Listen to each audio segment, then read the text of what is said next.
जळगाव जिल्ह्यातील कथित बोगस केळी पीक विमा प्रकरणी कोणत्याही केळी उत्पादक शेतकऱ्यावर गुन्हा दाखल करण्यात येणार नाही असे प्रतिपादन केंद्रीय युवक कल्याण व क्रीडा राज्यमंत्री रक्षा खडसे यांनी केले आहे। रावेर येथे आपला रावेर मीडियाशी त्यांनी संवाद साधला। केळी उत्पादक शेतकरी आधीच आर्थिक अडचणीत आहे, अशा वेळी संवेदनशीलता दाखवून त्यांच्यावर कोणतेही गुन्हे दाखल करू नयेत असे निर्देश आपण संबंधित अधिकाऱ्यांना दिले आहेत। मात्र असे असले तरी ज्यांनी कोणी पीक विमा घोटाळ्यात जे दोषी असतील अशा एजंट्स विरुद्ध आणि सीएससी सेंटर चालकांविरुद्ध कारवाई करण्याचा इशाराही त्यांनी दिला। पाहूया रक्षा खडसे काय म्हणाले ते आपलं रावेर मीडियावर। ताई, काय सांगाल? अवकाळी पावसामुळे भरपूर नुकसान झालं आहे रावेर तालुक्यामध्ये। तुम्ही आज पाहणी दौरा केला आहे। आज पाहणी दौरा मी केलेला आहे, कारण की मी इकडे नव्हती आणि काल आल्यामुळे आज बऱ्याचशा शेतकऱ्यांना मी गावांमध्ये जाऊन भेटलेली आहे। पंचनामे वगैरे झालेले आहेत। आपले केळी पीक विम्याच्या ज्या एजन्सी आहेत त्यांना पण आज आदेश दिलेले आहे की शेतकऱ्यांच्या शेतामध्ये जाऊन त्यांचं विम्याचं पंचनामा म्हणजे आपला शेतातला पंचनामा झाला पाहिजे, व्यवस्थित भरपाई ती मिळाली पाहिजे।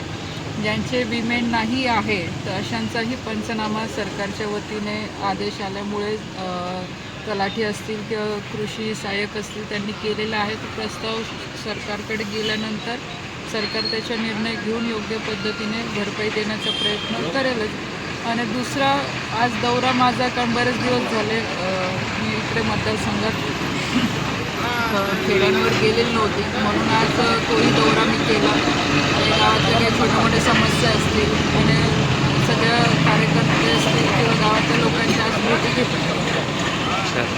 मॅडम, 28,000 शेतकऱ्यांना नोटीस आलेल्या आहेत पीक विम्याच्या संदर्भात, बोगस पीक विम्याच्या संदर्भात, आणि त्यांच्यावर शेतकऱ्यांवरही आता गुन्हे दाखल होणार आहेत जसे सीएससी सेंटरवर झाले तसे, अशी माहिती मिळते। नेमकं काय आहे? असं आहे बघा, ह्या संदर्भात आता दिशाच्या बैठकीमध्ये पण मी बोलली होती। सीएससी सेंटर असतील किंवा शेतकरी असतील, कमिशनरशी पण मी बोललेली आहे या संदर्भामध्ये की कारवाई करत असताना त्याची व्यवस्थितपणे चौकशी झाली पाहिजे। विनाकारण कोणतेही सीएससी सेंटर चालवणारा व्यक्ती असेल किंवा शेतकरी असेल अशा लोकांना अडचणीत आणता कामा नाही।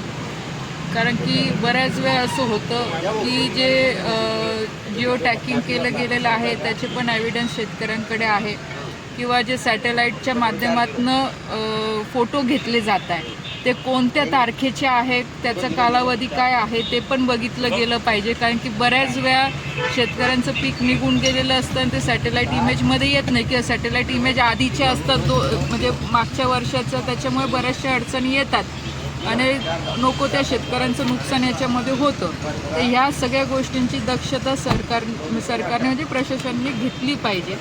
आणि मी पण सरकारसोबत बोलते आहे की शेतकऱ्यांच्यावर गुन्हे दाखल होता कामा नाही याची काळजीसुद्धा घेणं गरजेचं आहे। कारण की शेतकऱ्याचं ऑलरेडी एवढं नुकसान होत असतं। एक केळी पीक विमाच एक असं माध्यम आहे की ज्या माध्यमातून भरपाई थोडीफार शेतकऱ्यांना मिळत असते। कारण की आजही बघू शकतात की ह्या पावसाळ्याच्या परिस्थितीमुळे, गारपीटमुळे आणि त्याचबरोबर जे युद्ध चालू आहे त्याच्यामुळे पण आज केळीचे भाव 400-500 रुपयावर येऊन गेलेले आहेत। व्यापारी आज केळी घ्यायला तयार नाही, बरंचसं नुकसान शेतकऱ्यांचं होतं आहे। म्हणून सरकारने सुद्धा याच्यावर संवेदनशील होऊन विचार करावा। विनाकारण कोणत्याही शेतकऱ्याचं याच्यात नुकसान होणार नाही याची दक्षता प्रशासनाला पण मी सांगितलं आहे, खासदार म्हणून, मंत्री म्हणून। आणि पुढे बघू आता काय होतं हे सगळं। म्हणजे सीएससी सेंटरवाल्यांचा तर काहीच रोल नाही, काही दोष नाही, त्यांच्यावर गुन्हे दाखल होऊन गेले? असं नाही आहे बघा, सीएससी सेंटरचा रोल नाही असं म्हणता येणार नाही। कारण की मी सुद्धा बऱ्याच ठिकाणी या चौकशी केलेली आहे, त्याच्यामध्ये योग्य पद्धतीने ती चौकशी होईल। सगळे सीएससी सेंटरवाले याचे गुन्हेगार आहे असं म्हणता येणार नाही, पण जिथे काही गोंधळ झालेला असेल तर त्या सीएससी सेंटर जबाबदार राहीलच। कारण की विनाकारण जर तुम्ही काही असे एजंट पण असे आहे याच्यामध्ये की जिथे शेती नव्हती त्या याच्यावर पण विमे काढून घेतलेले आहे आणि ह्या चुकीच्या लोकांमुळे आज एवढं हजारो शेतकऱ्यांचं नुकसान आज त्याच्यामुळे होतं ना। तर याची पण दक्षता सीएससी सेंटरच्या लोकांनी केलं पाहिजे। जर तुमच्याकडे पक्का एव्हिडन्स असेल, सातबारा असेल, त्याची नोंद असेल, त्याच्याशिवाय विमा काढायलाच नको। कारण की काही ठराविक एजंटमुळे आज हजारो शेतकऱ्यांचं याच्यामध्ये नाव येतं आहे, त्यांचं उगाच नुकसान आज होतं आहे. आणि आज आपण जळगाव जिल्ह्याची परिस्थिती बघू शकतो की केळी आपली हे मेन पीक आहे. केळीचं उत्पादक आपण घेत असतो, पण त्याला चॅलेंजेस पण तेवढ्याच आहेत. बऱ्याच वेळा गारपीट होते, पाऊस येतो, भाव कमी होतो, जे की आत्तासुद्धा तीच परिस्थिती शेतकऱ्यांची आहे. म्हणून विमा आपल्यासाठी खूप महत्त्वाचा आहे आणि त्याला काही ठराविक लोकांमुळे त्या विम्याच्या योजनेला गालबोट लागता कामा नाही, याची काळजी घेणं हे नक्कीच गरजेचं आहे.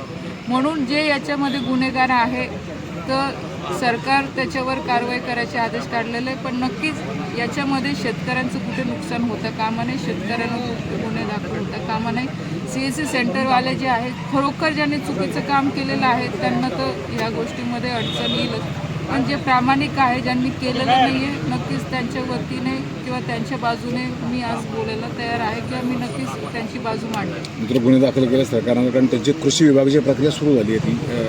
ह्या संदर्भात मी तेच सांगते, मी कमिशनरशी मी स्वतः बोललेले आहे. ते म्हणत आहेत गुन्हे आम्ही काय दाखवले, त्याचं व्हेरिफिकेशन केलं जाईल, पण जिथे आढळलं जाईल की जे CSC सेंटरने आता जर असे 200-300 विमे काढून घेतलेले आहेत की ज्याची कुठे नोंदच नाही आहे किंवा ते शेतकरीच तिथले नाही आहे, तर ह्या गोष्टीचं पण ते चेकिंग करावं लागेल ना, कारण आज हजारो शेतकऱ्यांचं याच्यामुळे नुकसान होतं आहे.